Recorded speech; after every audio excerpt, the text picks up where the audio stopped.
எங்களுடைய அழைப்பை ஏற்று இந்த சிறப்பு பத்திரிகையாளர் சந்திப்புக்கு வந்திருக்கக்கூடிய திருப்பூரினுடைய முக்கியமான குழுக்களினுடைய தலைவர்கள் இங்கே வந்திருக்கின்றார்கள். டீ அமைப்பு, Palladam textile owners association, dyeing association, SIMA, TECPA, KNITMA, dyeing and chemical, rotary screen print association, yarn merchant, SIMCA, LUB, polybag, TICMA, எல்லா சங்கத்திலிருந்தும் கூட திருப்பூரை வழிநடத்தி கொண்டிருக்கக்கூடிய முக்கியமான தலைவர்கள் வந்திருக்கின்றார்கள். இது அரசியல் சார்ந்த ஒரு பத்திரிகையாளர் சந்திப்பு கிடையாது.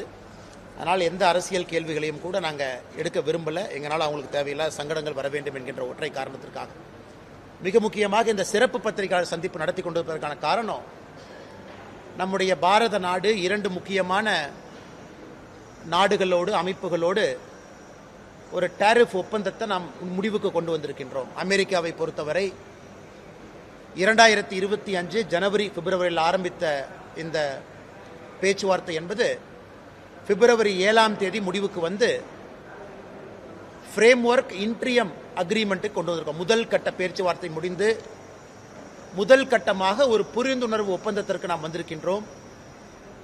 ஐரோப்பிய யூனியன் நாட்டை பொறுத்தவரை 2009 பேச்சுவார்த்தை நடத்திக்கிட்டே வந்தோம். 2013 பேச்சுவார்த்தை நிறுத்தப்பட்டது. 2019 மறுபடியும் பேச்சுவார்த்தை ஆரம்பித்தோம். இன்னைக்கு 2026 ஜனவரி 27ஆம் தேதி ஐரோப்பிய யூனியன் நாடோடு ஒப்பந்தத்தை கொண்டு வந்திருக்கோம். அதுவும் மிக வேகமாக ஐரோப்பிய யூனியன் பார்லிமெண்ட்டில் அது ராட்டிஃபை ஆகணும். ஸோ அந்த ஃப்ரேம் ஒர்க்கும் கூட இன்னைக்கு கம்ப்ளீட் பண்ணியிருக்கோம். இந்த இரண்டும் கூட இன்னைக்கு தமிழ்நாட்டு மக்களுக்கு தெரியப்படுத்த வேண்டும் என்பதற்காக இந்த பத்திரிகையாளர் சந்திப்பு. இன்னைக்கு அமெரிக்காவை பொறுத்தவரை $30 டிரில்லியன் இருக்கக்கூடிய ஒரு மிகப்பெரிய ஒரு நாடு. 27 நாடுகள் இருக்கக்கூடிய ஐரோப்பிய யூனியனை பொறுத்தவரை அது 23 டிரில்லியன் இருக்கக்கூடிய ஒரு நாடு. இன்னைக்கு இந்தியாவையும் ஐரோப்பிய யூனியன் சேர்த்துனா நம்ம 2 பேரும் 27 டிரில்லியன், அமெரிக்கா மட்டும் தனியாக 30 டிரில்லியன். இன்னைக்கு பெரும் 15 FTA நம்ம கையெழுத்து போட்டிருந்தாலும் கூட, 15 ஃப்ரீ ட்ரேட் அக்ரிமெண்ட் நம்முடைய பாரத நாடு கையெழுத்து போட்டிருந்தாலும் கூட, மிடில் ஈஸ்ட்லேருந்து கொரியா, ஜப்பான், யூகேவோட காம்ப்ரிஹென்சிவ் எக்கனாமிக் ஃப்ரேம்வொர்க் அதுவும் பண்ணியிருக்கோம். இந்த இரண்டும் மிக மிக முக்கியமானது என்கின்ற காரணத்தினால இந்த இரண்டையும் உங்கள் முன்னால் இன்று பேசுகின்றோம். திருப்பூர்லேருந்து இன்னைக்கு சங்கங்கள் வந்திருக்கின்ற காரணத்தினால மிக முக்கியமாக இன்னைக்கு இந்த பகுதி திருப்பூரினுடைய வளர்ச்சி இன்னும் ஒரு 5 to 10 ஆண்டு காலகட்டத்தில் இங்க இருக்கக்கூடிய தலைவர்களுடைய தலைமையில் மிகப்பெரிய பரிமாணமான ஒரு வளர்ச்சி திருப்பூருக்கு நம்ம பார்க்க போறோம். சமீபத்தில் 10 fastest growing cities in the world 2035 முடியும் பொழுது உலகத்தினுடைய 10 வேகமாக வளரக்கூடிய நகரங்கள் எது அப்படிங்கிற பட்டியலை ஆக்ஸ்போர்ட் எக்கனாமிக்ஸ் போட்டிருந்தாங்க. இதில் ஆச்சரியம் என்னன்னா, அந்த 2018 2035 வரை வளரக்கூடிய வேகமான 10 நகரங்கள் 10 நம்முடைய நாட்டில் தான் இருக்கு. முதல் நகரம் சூரத், ஆக்ரா, பெங்களூரு, ஹைதராபாத், நாக்பூர், திருப்பூர், ராஜ்கோட், திருச்சிராப்பள்ளி, சென்னை, விஜயவாடா. அதில் திருப்பூர் நகரத்தை பொறுத்தவரை ஒரு ஆண்டும் கூட குறைந்தபட்சம் 8% வளர்ச்சி இருக்குன்னு சொல்றாங்க. 2035 முடியும் பொழுது உலகத்தினுடைய வேகமாக வளரக்கூடிய நகரத்தில் திருப்பூரினுடைய பட்டியல் 6லும், திருச்சிராப்பள்ளி 8லும், சென்னை 9லும் இருக்கும். அதாவது வேகமாக வளரக்கூடிய வளர்ச்சி. இதுக்கெல்லாம் மிகப்பெரிய அஸ்திவாரம் என்பது தொழில்துறை, பிசினஸ் மட்டும்தான். இன்னைக்கு திருப்பூர் மட்டுமே டெக்ஸ்டைல் அலைடு செக்டர்ஸ், ஒருங்கிணைந்த டெக்ஸ்டைல் இண்டஸ்ட்ரி கிட்டத்தட்ட 1 மில்லியனுக்கு மேற்பட்ட வேலை வாய்ப்பை உருவாக்குறாங்க. இந்த 2 ட்ரேட் ஒர்க் அக்ரிமெண்ட் நம்ம பார்க்கும் பொழுது 2030 இன்னும் 4 ஆண்டுகள் முடியும் பொழுது இன்னும் 50%, இன்னும் 5 லட்சம் பேர் திருப்பூரை ஒட்டி மட்டுமே அவர்களுக்கு எக்ஸ்ட்ரா வேலை வாய்ப்பு ஜென்ரேட் ஆகக்கூடிய ஒரு விஷயத்தை நம்ம பார்க்குறோம். 1 மில்லியன், 10 லட்சத்திலிருந்து 15 லட்சமாக இந்த வேலை வாய்ப்பு ஃபார்மல் எம்ப்ளாய்மெண்ட் உயரப்போகுது. அதே போல திருப்பூரினுடைய எக்ஸ்போர்ட் செக்டர் இன்னைக்கு 40,000 கோடி ரூபாய் ஏறத்தாழ இருக்கிறோம். டொமஸ்டிக் மார்க்கெட் 40,000 கோடி ரூபாய் இருக்கிறோம். மொத்தமாக திருப்பூரை பொறுத்தவரை 80,000 கோடி ரூபாய் இன்னைக்கு தொழில்துறை திருப்பூர் இருக்கு. அதில் அமெரிக்காவுக்கு மட்டுமே சராசரியாக ஒரு 13,000 கோடி ரூபாய்க்கு வர்த்தகம் செய்கிறோம். ஐரோப்பிய யூனியன், அங்க இருக்கக்கூடிய பிரிட்டன், யுனைடெட் கிங்டம் 2 பேர்த்தையும் சேர்த்தணும் அப்படின்னா அது கிட்டத்தட்ட ஒரு 18,000 19,000 கோடி. இப்ப திருப்பூரினுடைய 40,000 கோடி ரூபாய் எக்ஸ்போர்ட், டெக்ஸ்டைல் எக்ஸ்போர்ட்ல அமெரிக்கா, ஐரோப்பிய யூனியன், யுனைடெட் கிங்டம் இந்த 3 அமைப்புகள் மட்டுமே முழுமையாக 32,000 கோடி வந்துருது. மிச்சம் 8,000 கோடி உலகம் முழுவதுமே ஒப்பந்தம் பண்றாங்க. இது மிக வேகமாக இரட்டிப்பாக போறதை நம்ம பார்க்கிறோம். இந்த 2 அக்ரிமெண்ட்னால என்ன லாபம்னு கேட்டீங்கன்னா, திருப்பூரினுடைய வளர்ச்சி, தொழில்துறையினுடைய வளர்ச்சி, இன்னும் நிறைய லட்சம் மக்களுக்கு வேலை வாய்ப்பு ஏற்படக்கூடிய ஒரு வாய்ப்பு. இன்னைக்கு அமெரிக்காவை மட்டும் நாம் எடுத்துக்கிட்டோம் அப்படின்னா, இன்னைக்கு அமெரிக்காவை பொறுத்தவரை நம்ம டெக்ஸ்டைல் செக்டர் அமெரிக்காவுக்கு மொத்தமாக இருக்கக்கூடிய $120 பில்லியன் மார்க்கெட்ல இன்னைக்கு இந்தியாவுடைய கையில் $9.8 பில்லியன் தான் இருக்கு. சைனா 32 பில்லியன் பண்றாங்க, வியட்நாம் 17 பில்லியன், நாம 9.8 பில்லியன் பண்றோம். இது மிக வேகமாக குறைந்தபட்சம் 2030 வரும் பொழுது இது 13 14 பில்லியன் டாலருக்கு போகும் என்கின்ற ஒரு கணிப்பை பொருளாதார வல்லுநர்கள் சொல்றாங்க. ஐரோப்பிய யூனியனை பொறுத்தவரை 27 நாடுகள் இருக்கக்கூடிய அமைப்பை பொறுத்தவரை அங்க இன்னைக்கு $248 பில்லியன் அதனுடைய மொத்த டெக்ஸ்டைல் அவங்க வெளியிருந்து வாங்குறாங்க. அதுல இந்தியா 5% தான் நமக்கு அதில் இருக்கு. 2030 முடியும் பொழுது 10% நாம போகும். அங்கேயும் கூட இரட்டிப்பாக போகுது. குறைந்தபட்சம் இன்னும் 4 to 5 ஆண்டுகள் காலகட்டத்தில் அமெரிக்காவாக இருக்கட்டும், ஐரோப்பிய யூனியனாக இருக்கட்டும், இங்க இருக்கக்கூடிய தலைவர்களுடைய தலைமையில் திருப்பூரை பொறுத்தவரை 40,000 கோடி என்று சொல்லக்கூடிய எக்ஸ்போர்ட் என்பது குறைந்தபட்சம் 60,000 கோடி ரூபாய்க்கு வேகமாக அது செல்ல போகிறது. அது மிகப்பெரிய ஒரு மகிழ்ச்சியான செய்தி நமக்கு கிடைத்திருக்கிறது.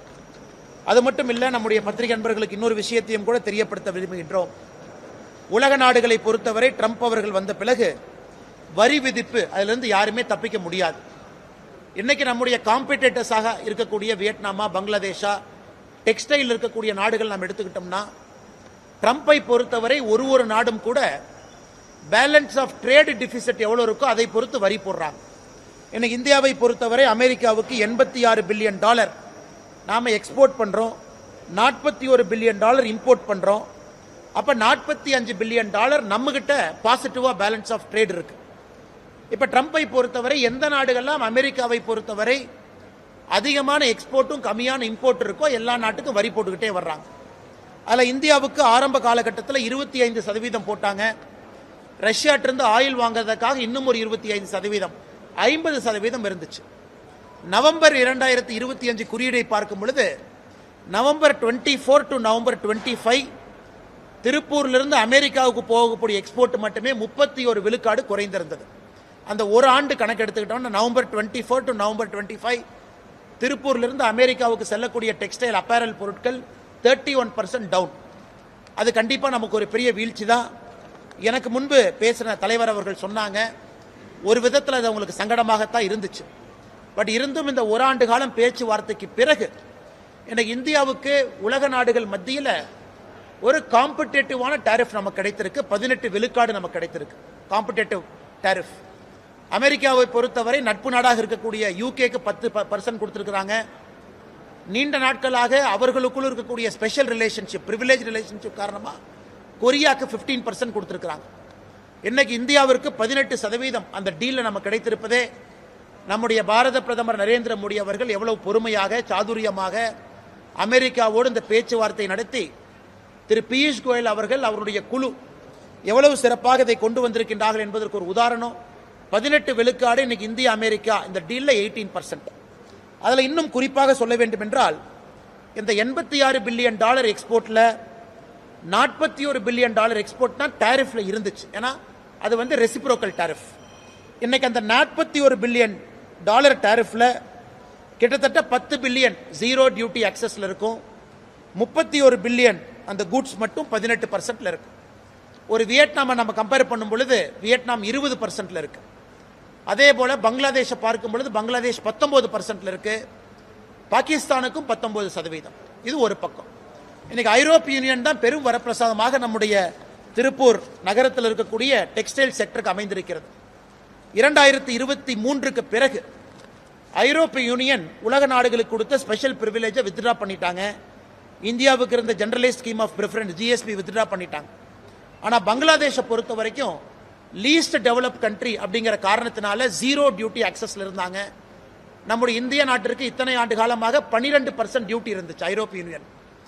ஐரோப்பிய யூனியனுடைய அவ்வளோ பெரிய மார்க்கெட் $248 பில்லியன் அப்பேரல் மார்க்கெட்ல இன்னைக்கு நீங்க ஷேர் பார்த்தீங்கன்னா பங்களாதேஷனுடைய ஷேர் மிக அதிகப்படியா இருக்கு. அந்த $248 பில்லியன் மார்க்கெட்ல சைனா 28% இருக்கிறாங்க, பங்களாதேஷ் 22% இருக்கிறாங்க. இந்தியாவை பொறுத்த வரைக்கும் 5% தான் இருந்தோம். ஆனா இந்த டீலுக்கு பிறகு ஐரோப்பிய யூனியன் இந்த டீலுக்கு பிறகு இந்தியாவுக்கான டெக்ஸ்டைல் டாரிஃப் என்பது 0% ஐரோப்பிய யூனியனோடு நமக்கு கிடைத்திருக்கிறது. அப்ப பங்களாதேஷ்க்கு இத்தனை ஆண்டு காலமாக 0%, இந்தியாவிற்கு 12% இருந்தது. இந்த ஐரோப்பிய யூனியன் டீலுக்கு பிறகு இந்தியாவுக்கும் 0%, பங்களாதேஷுக்கும் 0%. ஏன்னா பங்களாதேஷ் லீஸ்ட் டெவலப் கண்ட்ரியா இருக்கிறாங்க. அதனால ஐரோப்பிய யூனியன் மார்க்கெட் நம்முடைய திருப்பூர் டெக்ஸ்டைல் இண்டஸ்ட்ரியில் இருக்கக்கூடிய எல்லோருக்குமே பெரிய அளவில் ஓப்பன் ஆகுது.